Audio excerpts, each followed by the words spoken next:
Chapter 1. Home Again. It was a clear apple-green evening in May, and Four Winds Harbour was mirroring back the clouds of the golden west between its softly dark shores.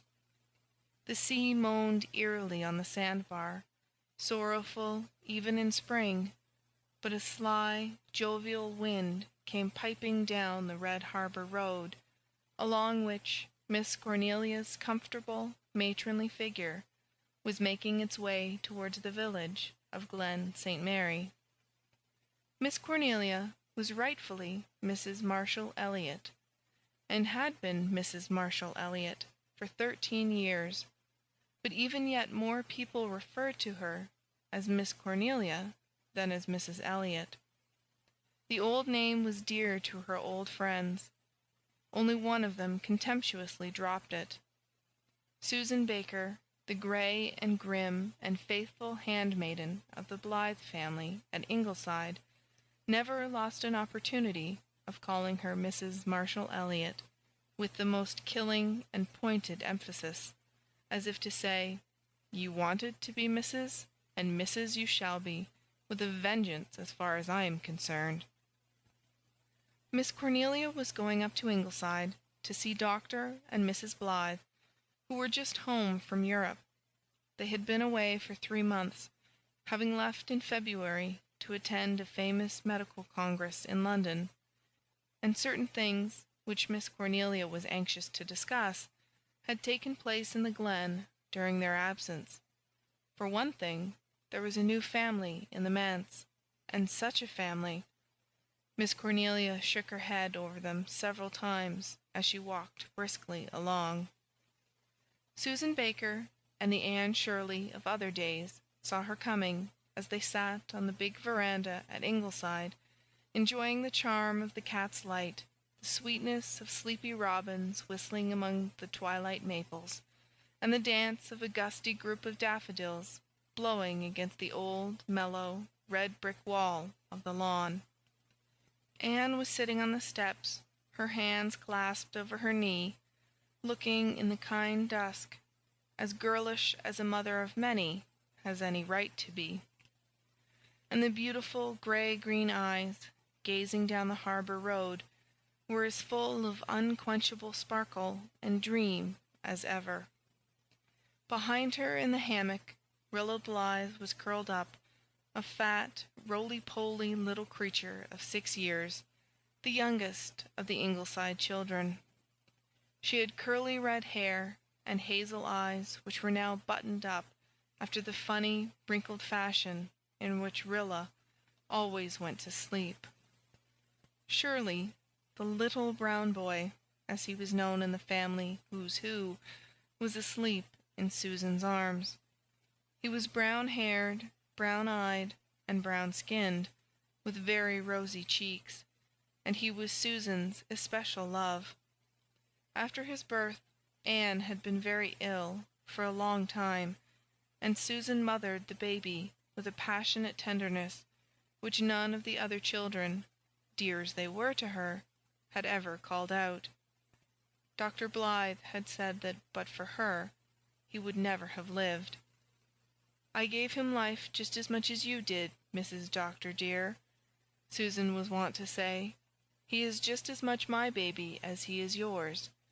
And indeed, it was always to Susan that Shirley ran, to be kissed for bumps, and rocked to sleep, and protected from well-deserved spankings. Susan had conscientiously spanked all the other Blythe children when she thought they needed it for their souls' good, but she would not spank Shirley, nor allow his mother to do it. Once Dr. Blythe had spanked him, and Susan had been stormily indignant. "That man would spank an angel, Mrs. Doctor dear, that he would," she had declared bitterly, and she would not make the poor doctor a pie for weeks.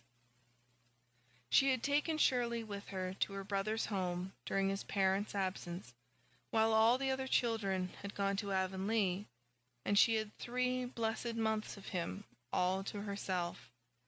Nevertheless, Susan was very glad to find herself back at Ingleside, with all her darlings around her again.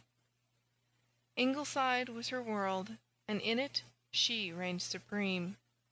Even Anne seldom questioned her decisions, much to the disgust of Mrs. Rachel Lynde of Green Gables, who gloomily told Anne, whenever she visited Four Winds, that she was letting Susan get to be entirely too much of a boss, and would live to rue it. "Here is Cornelia Bryant coming up the harbour road, Mrs. Doctor dear," said Susan. "She will be coming up to unload 3 months' gossip on us." "I hope so," said Anne, hugging her knees. "I'm starving for Glen St. Mary gossip, Susan. I hope Miss Cornelia can tell me everything that has happened while we've been away. Everything. Who has got born, or married, or drunk? Who has died, or gone away, or come, or fought, or lost a cow, or found a beau? It's so delightful to be home again, with all the dear Glen folks, and I want to know all about them.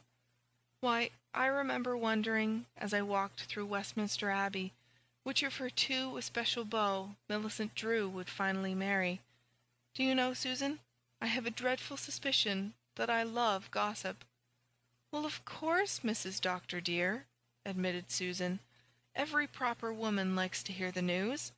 I am rather interested in Millicent Drew's case myself. I never had a beau, much less 2, and I do not mind now, for being an old maid does not hurt when you get used to it. Millicent's hair always looks to me as if she had swept it up with a broom. The men do not seem to mind that.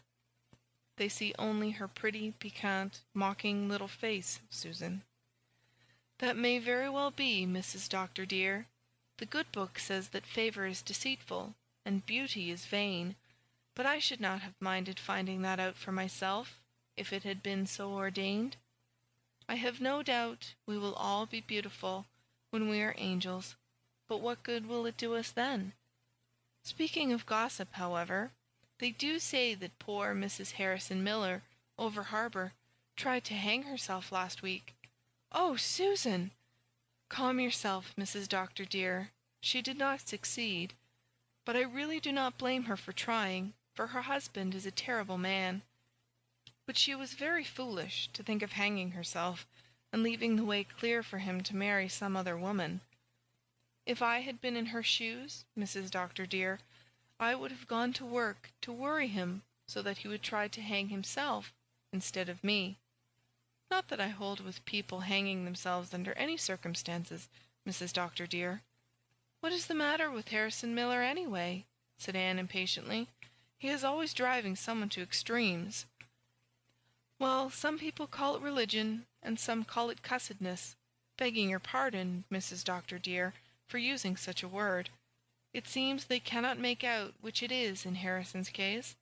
There are days when he growls at everybody because he thinks he is foreordained to eternal punishment, and then there are days when he says he does not care, and goes and gets drunk.